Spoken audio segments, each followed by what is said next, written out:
Okay, Chair Josie, you can go ahead and start the meeting. Okay, thank you. I'd like to call this meeting of the Projects and Services Committee of LAVTA to order. It is 4 o'clock.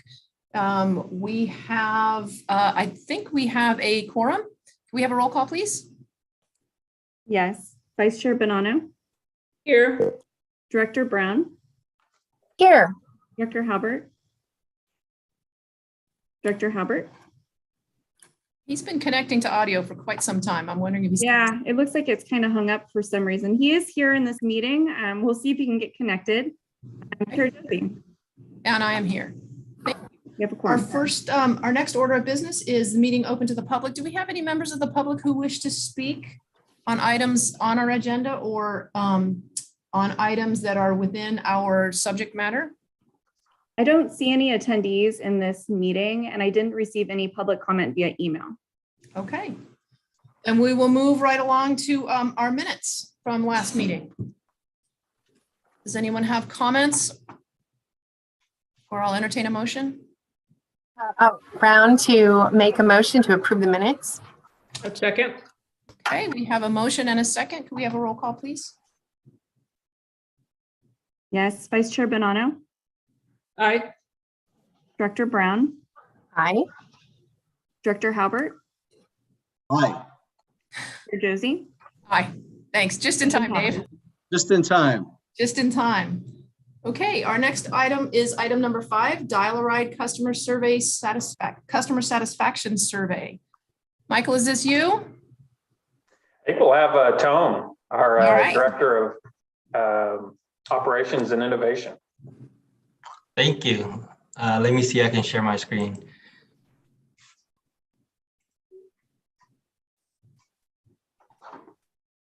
Can you all see my screen? We can, thank you. Perfect. Okay, good afternoon. In an effort to continue improve our Dial-A-Ride service, LAVTA conducts a ridership satisfaction survey once a year. However, due to the pandemic, a survey was not conducted in 2020, but one was conducted in 2021. Before I dive into the survey result, I'd like to provide a brief background on the approach and methodology. Due to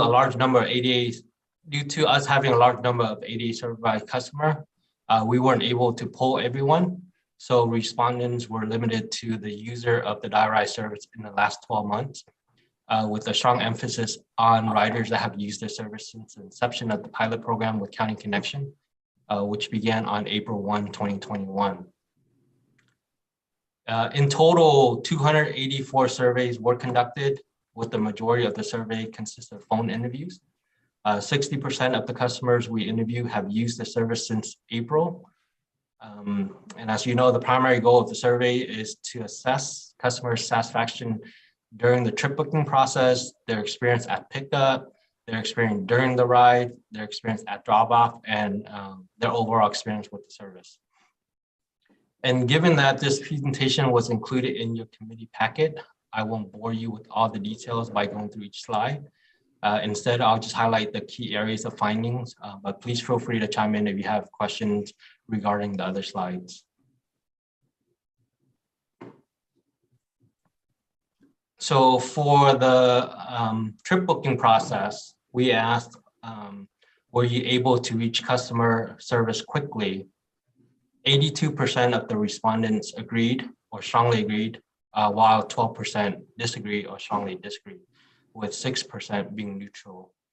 As you can see, this is the first time in the last 4 surveys that we conducted where we received an average score that's above 4 for this question. So it's really nice to surpass that benchmark. Just in case, in terms of how the assignment of the score works, strongly disagree is basically a 1, disagree is a 2, neither agree, ignore, disagree is a 3, agree is a 4, and strongly agree is a 5. So a median is basically the average of all the scores.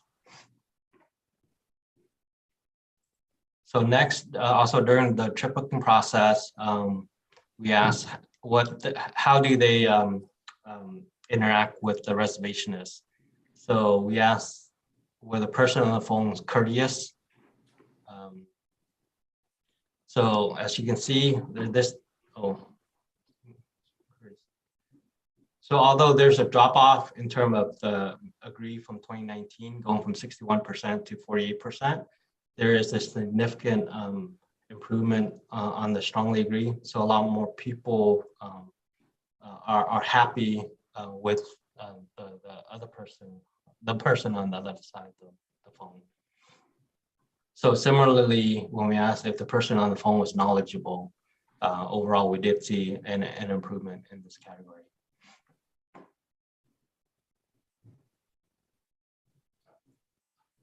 So for the pickup experience, I think it's the same trend across the board where you see there's a reduced number of people saying agreed, but you see an uptick in the strongly agree, which is better, right? That means they're giving a 5 instead of a 4. So as a result, you see the overall score going up, even though you see a slight decrease in the agreed category. So that's with the pickup experience. And then similarly with the ride experience, again, you see an increase in strongly agreed and an overall increase going from 4 to 4.14 in this year. Same with drop off. And then in terms of overall experience, we are seeing an increase or improvement from year to year, going from 3.61 2 years ago to 3.74. So overall, people are happier with the new service provider compared to the previous contractor. So this is a summary results of all the questions that were being asked. So if you look at the far right-hand column, you notice that there is an improvement across the board with all the questions. So I think overall we're very happy with the results.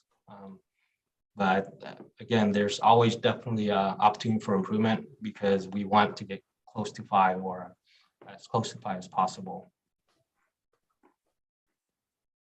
So in terms of next steps, although on-time performance is currently at an acceptable rate of 85%, LAVTA staff will continue to work with the contractor to monitor and improve the service quality. Also during this process, we receive a handful of comments from the customer saying that they're not receiving communication on when the vehicle will arrive, basically the status of the vehicle when they're waiting. This is an area where we should be able to improve by promoting the My Transit app. So with this new contractor, there's a transit app. There's an app that a customer can download. And this app will enable passengers to view and cancel their rides. They can see the vehicle on a real-time map. They can rate their ride or their drivers, and they can give written feedback about their ride or driver within the app. Last week when we checked, there's only 25 people who have registered or downloaded the app. So there's definitely opportunity to increase that number if we just market it and promote it. So with that, I would be happy to answer any question you might have. Okay, there's certainly a lot to like about this. So questions, Director Bonanno. Yeah, a couple quick questions. First, Tone, do you know what fraction of our riders speak English or Spanish? And point of my question, probably clear. How many people who participate in the system really aren't able because of language issues able to respond?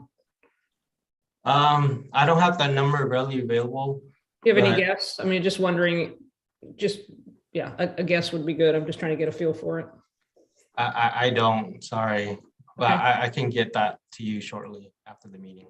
Yeah, I mean, it just would be interesting if it was more than just a couple % of people that can't participate. You know, we might think, I know it's expensive to do translations and not easy, but we have substantial Asian population, other ethnicities that might not be covered under this. We just might want to look into it. And my second question is, you're on your very last slide. Just not quite sure I understand your bottom line there. Once again, the lowest rated statements relate to hold times not being an issue or being an issue. I believe not being an issue. I'm not sure what that means then. I'm sorry. So one of the question, let me see if I can pull the other slide.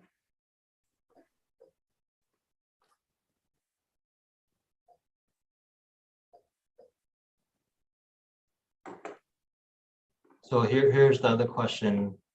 Was hold time not an issue? Okay, so it's sort of like a double negative. So, Mhm. so what really was one of the issues was there was more than some of the other questions where people disagreed that Mhm. hold times were not an issue, implying that hold times might have been an issue for those people. Correct. So Okay. typically we strive to answer all calls within 60 seconds. So if that's not the case, then you wouldn't get a high score on this question. I got it. Got it. Just the way it was worded was, I want to make sure I understood it. Okay. Yeah, I think these results are generally pretty good, you know, and just always great to look for places that we can attack things that might make people, you know, consider rating the system a 5 and they feel better about the service they get. But thank you for this. It's my first time seeing this. So, I mean, my first round with LAVTA seeing this kind of survey. So thank you very much. Mine as well. Mayor Brown, do you have some questions? I do, thank you. Questions and comments. So Tone, mathematically, and I know I've got a math wizard on here with Gina, but maybe you can help me. Mathematically, how did you treat the neither agree nor disagree? Is that a 3? I believe the way the method is set up, it is a 3. Because when I vote, like maybe I don't know, I haven't written in a long time or forgot. That's not a moderate, like a C+ grade or a C grade. That's like almost thinks it should be out of the statistic because I know it's like I have a no vote. Neither agree nor disagree isn't the same as it was average. You know what I'm saying? So I know you have a long history of these surveys, and so I know we need to be consistent. But when somebody asks me, "Do you agree or disagree?" I said, "I don't care. You know, I didn't go see the movie or something like that. It's not an average rating." Good news is the agree with the overall high level of satisfaction. If you could put that one up, please. Yeah, the overall satisfaction, well, let's see, your chart's a little different. Okay, I'm looking at pickup. Okay, sorry, overall satisfaction experience is, yeah, we did creep up a little bit in the very high. We stayed consistent in the high, but many of these, that high dropped because the very high went up. This one's sort of keeping it a little bit on the even side. But still, I think, you know, overall, we can do better. Look at how overall was 61% not long ago. So it sure would be nice to get back to those kinds of figures. It wasn't all that long ago. I think that was on the board back then. But one last thing about the hold time. I wonder if that question, just as a board member, Banana was a little confused, so was I. I think it's fair to say, was your hold time over 60 seconds? Because that's our target. Because sometimes I call in and I expect a call pickup right away, and anything more than that, I'm kind of frustrated. But if I knew a hold time was expected to be 60 seconds or less, then I would be more comfortable with a short 15-second hold time. So I just wondered if there wasn't a way to word that so that we knew what an acceptable level was, and so that they knew how to rate you. Does that make sense? It does. So we can definitely incorporate that in the next cycle. So a little bit of clarification. And last on the question about different languages, we have done in the past testing for wheels where we had a person on the bus ask people questions and they were multilingual. So it would be nice to be able to have somebody respond to say, you know, I speak Spanish, I don't speak English or something like that, so that we could get their data in this, or I speak Vietnamese or something that's, you know, a little bit different to be able to accommodate. Even if it was like, hey, could I have somebody call you back that knows your language, something like that. But overall, looks like we're doing pretty darn well. Okay, thanks a lot. I have a question that's a follow-on to Mayor Brown's question about the neither agree nor disagree. I didn't look closely enough to see if there were the same number of respondents for every question. Were respondents allowed to skip questions or just say, I don't have an answer to that one? I believe that I'm not sure. I'm not 100% sure. But I would think that they would have the option to, and I think they would assign the neutral score for those responses. I wouldn't think you would want to assign a neutral score to a non-response. Okay. That would skew your results quite a bit. You would want to have a non-response is not averaged in as a neutral response because maybe they didn't call in themselves, or maybe they didn't, there may be something that's just not applicable to them. So it's a neutral response is I don't strongly agree with that statement. I don't strongly disagree with that statement. I am neutral, as opposed to I don't have experience with that item that you're asking me, or I don't want to answer that question for whatever reason it is. That's a good point. I'll Yeah. definitely look into that. Yeah. Other than that, I think there's some really good news here. I think it's very clear that the service as we're providing it now is being perceived as being superior to what we were providing in 2019 and 2018. And I'll just say that it was interesting to me that the overall experience score seemed to be lower than you would think if you looked at each of the individual questions. And I think sometimes it takes perception a little while to catch up to reality when if you've been unhappy with the service, not that they've been generally unhappy, but if service has gone down, it takes a little while to rebuild your trust. And so I think that may be what we're seeing a little bit in that last question, the overall satisfaction question. And I think that the good news is, as we continue to deliver great service, that score will naturally increase. So I think this is great news, all in all. Anybody you have your hand up again, Director Bonanno? Yeah, I just have a couple comments. I agree. If they don't answer the question, it needs to be another category that we don't put into any of the statistical analysis. And I assume this was done with a research marketing firm. So I assume they handle that properly, so that anything that is a 3 was actually an answer, which is like, I don't feel strongly either way, in which case it should be averaged in. And what this really is just a straight average. I mean, if it's 3.74, it just means that on average, the score was 3.74. It would be good to see, has another column on that bar graph, how many people didn't respond to what questions. And I'll just reiterate, I also think, I agree with what you said, Director Josie, that sometimes these things take a while you need to see this over years.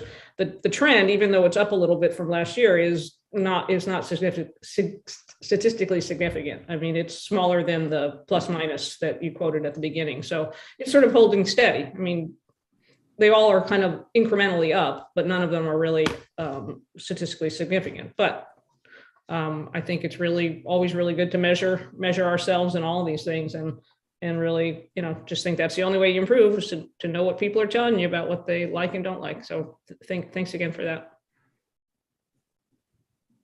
Great. And we don't have an action item on this item. We're just receiving the report. So does anyone have any final comments before we move on from this? Okay, great news on this survey. I think that it reaffirms that we are indeed on the right track, that we've done the right thing by partnering with County Connections. And I look forward to next year's survey because I think it's going to go up even further personally. All right, with that, we'll move on to the executive director's report. Well, good afternoon, everyone. Couple of items. Your ridership's going back up on your fixed route system. I think that's one of the key sound bites with the Omicron variant seemingly kind of on its way out. Hopefully that ridership starting to return. So we're hoping for a really solid month of March. Again, overall, it's a little bit less, I think, overall, just under half of what ridership it was pre-COVID. So we're working hard to hire and train more employees. I think that's one of the key focuses here behind the scenes, is really just getting in a position to be able to ramp up ridership as folks are starting to come back, feeling comfortable about coming back. You know, in regard to that survey with the paratransit, I think one of the challenges that Tone has with his team as they work with County Connection and our joint partnership is really increasing productivity on that paratransit system as people are more and more comfortable with shared rides coming out of the COVID, hopefully.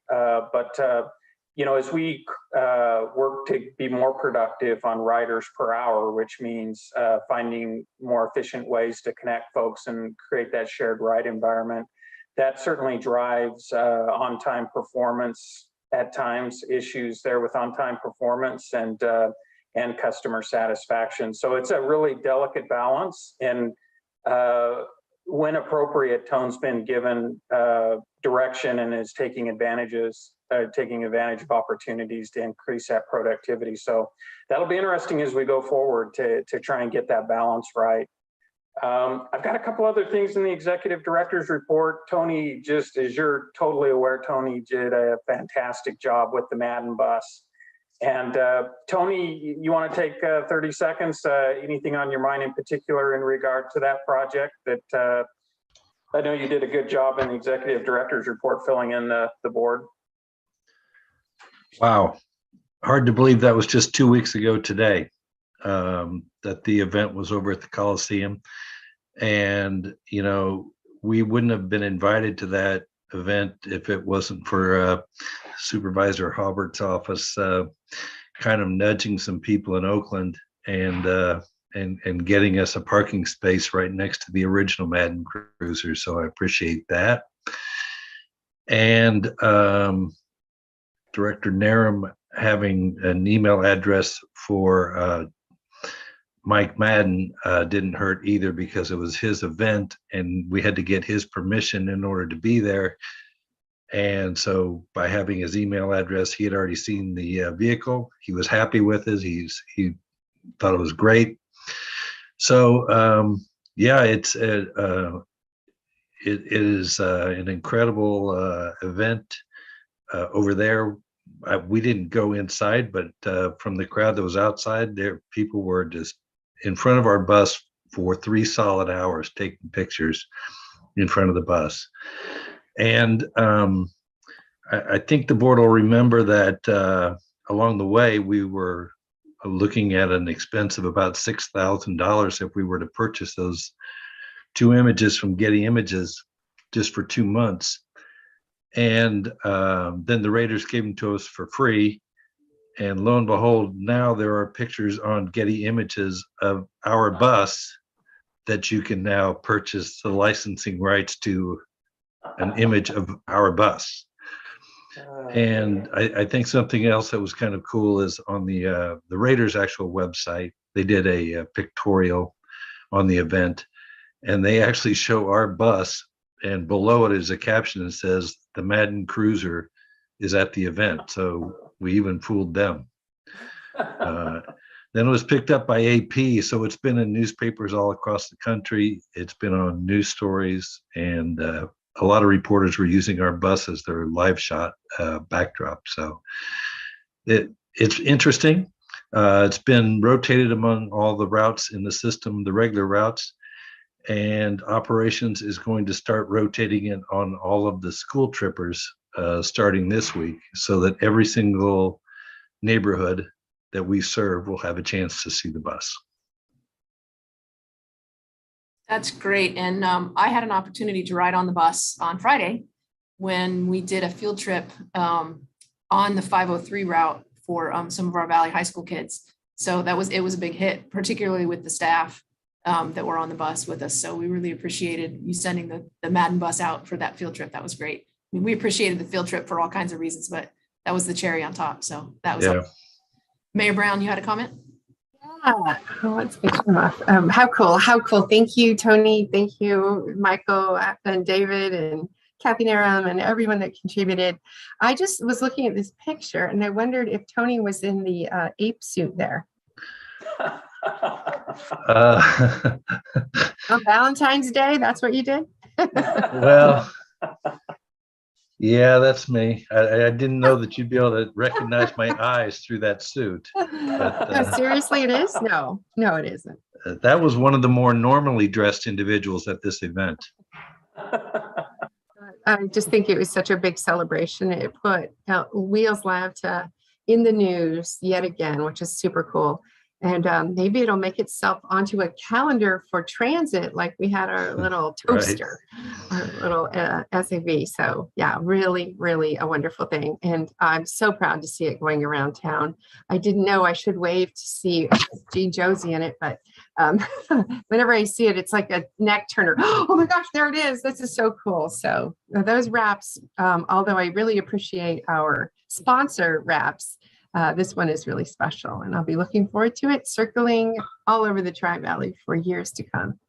I've asked our operations people to put it on the Route 8 every Saturday, at least for a while, so it goes by the farmers market, a couple times an hour, so that people in downtown Pleasanton can see it. That's awesome. Supervisor Halbert. I think we should take a road trip to Vegas in it. And There watch we the go. Raiders play. Anyway, great job as a team effort, and everything worked out really, really, really, really well.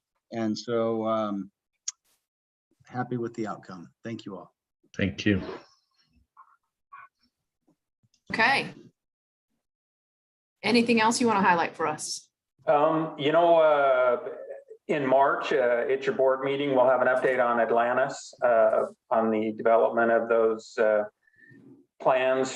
They're moving towards 60%. And so Kimberly Horn will be with the board to talk about that. I think a couple of big dates to just keep in mind. April 6th is the date that the date that the proposals are due for paratransit services. We're right in the mix of getting the budget ready. So that's a really important day to see what we get back as far as cost for paratransit for the next couple of years. At the Project and Services Committee meeting in March, so at your next meeting, we'll have our folks back from CTE to talk about that master plan and the rollout plan for the zero emission buses and the projects associated with that. SAV project, Tone and I continue to work behind the scenes. We're in a really good position funding wise, I think, for phase 2. But as you'll recall, it takes a couple of years to procure and then take delivery of the speedier SAVs, these shared autonomous vehicles. So Tone and I have been working on kind of a phase 1.5, kind of an intermediary phase to keep that project in public view. I think we'll be back next month to chat with you about that. We've got several firms working with us on potential ways to move forward. And then Supervisor Aubert, the Dublin parking garage, obviously that's a big project. And March 15th is a really important date. That's the date that your staff will bring you hopefully a consideration for award for the design build of the project. There's a hard and fast deadline in April with the California Transportation Commission in regard to that project needing to be awarded. So hopefully staff will keep that on your agenda for March 15th, and you'll have some success in awarding that. And I'll provide more information as we get closer to that for you from a LAVTA perspective. But I think that's it. I mean, there's a lot of projects in motion and staff's really working hard. But certainly if there's one that's on your mind that I haven't covered today, I'd be happy to chat about it. Okay, thank you. Supervisor Halbert. Thanks, Michael. If you could just make sure that my staff knows about that deadline. I'm sure they do, but sometimes things get bumped from the agenda. But I'll make sure you said the 15th again? Yeah, it should be on your March 15th agenda, and that deadline's in early April, so it may not have an opportunity to get back with you if for some reason it's not on your agenda on the 15th or it doesn't get awarded on that date. But CTC's let us know that it's a pretty hard and fast deadline on their end. No, we meet almost every Tuesday, but Perfect. good point. But early is on time. On time is late. We don't want to be just under the wire. We want to get a couple weeks in advance. Okay, thank you. You bet. Mayor Brown. If I could, Supervisor Halbert might be able to help us, but I drive by the BART parking lot and it used to be packed. And that was when this parking structure was moving forward because we were so limited in parking. And now things are pretty different. I wondered if there is in Sacramento for funding, for example, if there is a reduction in desire to build parking structures for organizations such as BART with fewer ridership.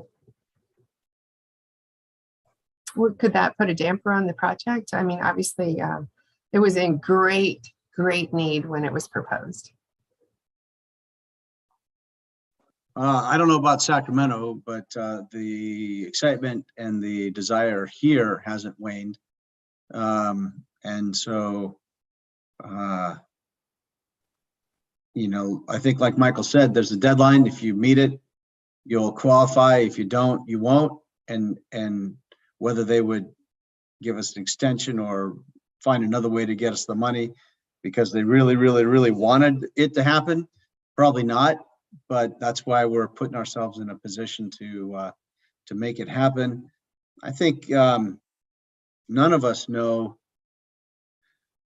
how long the effects of COVID will be with us. None of us know the long-term effects of COVID on us, or how long, 5, 10, 15 years. But I got to imagine that, or if there are many major shifts in behavior, people moving to the suburbs and or commuting and working from home.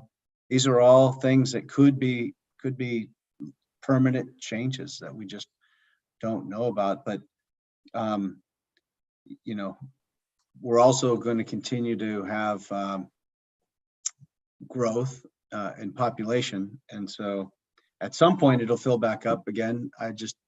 None of us know when, and so I wondered if there's a fee to it as a follow-on question. If there's a fee to the parking there, could it be used for park and ride? Because right now, if a resident parks in the BART parking lot, they have to go inside and register their lot number.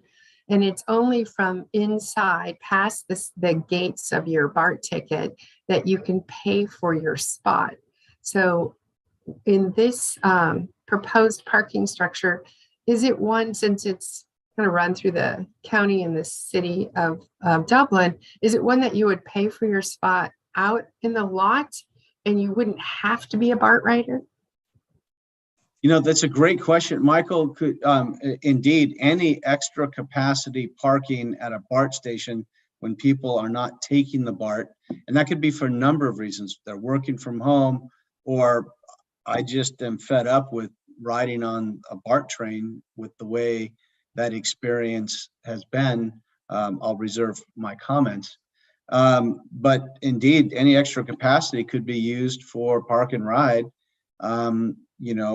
by anybody. BART could do that with its own empty parking spaces. And you have raised a really good point, Michael. Who would be the decision maker on that? If we were to say,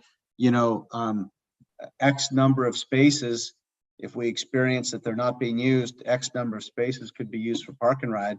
Who would handle that? Yeah, it's a really good question. And Jennifer Yeamans, I think, is on in the meeting on the Zoom. But I think the long story short is the way this is getting set up is that the county will be the agency that will manage the parking garage, own and manage the parking garage after it's built. So I think when it's all said and done, it'll probably be a county decision as to how you would like to manage ideas such as that one, which could be great ideas, especially if there's excess capacity. Yeah, as long as you pay for it outside of the BART station, unlike the BART station, because even there is shopping centers nearby and employees maybe could park there, right? There's just a plethora of options. There's a lot of housing there nearby, and sometimes the housing is very limited for parking. So could somebody park there for whatever, $5 a day, and that would be a way to have an extra vehicle for those restricted parking developments. It's a great idea. Thanks. Yeah. All right. Thanks. And correct me if I'm wrong, but the design for this parking garage was specifically done so that down the line, if parking capacity wasn't needed, the garage could be converted into some other mixed use correct? One floor. Just the bottom floor? Yeah. Yeah, great point. You know, there are options with this so that it could be retail on the bottom, it could be workspace on the bottom, WeWork type things. There's other things that can be done as part of this building as well.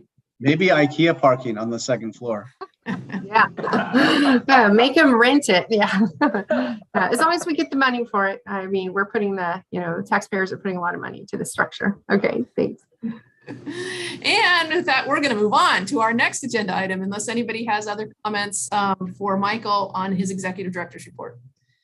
Seeing no hands, you already previewed for us quite a few of the dates for things that are coming. Is there anything else you'd like to say about the upcoming agenda items for us?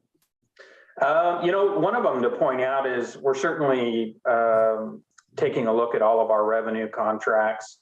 And Tony's done a great job, obviously, in working with Las Positas College and setting up the student fee program.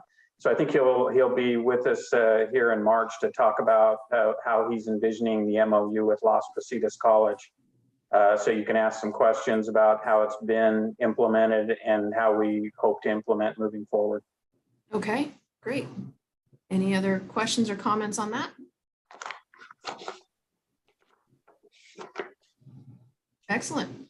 Well, with that, I think we have reached the end of our agenda. My computer I lost the agenda here. Make sure that I don't have anything else. Okay, do we have any matters initiated by board members? Seeing a whole lot of head shaking. Okay, our next meeting is scheduled for March 28th at the same time, and we will see you then. We are adjourned at 4:37. Thank you, everyone.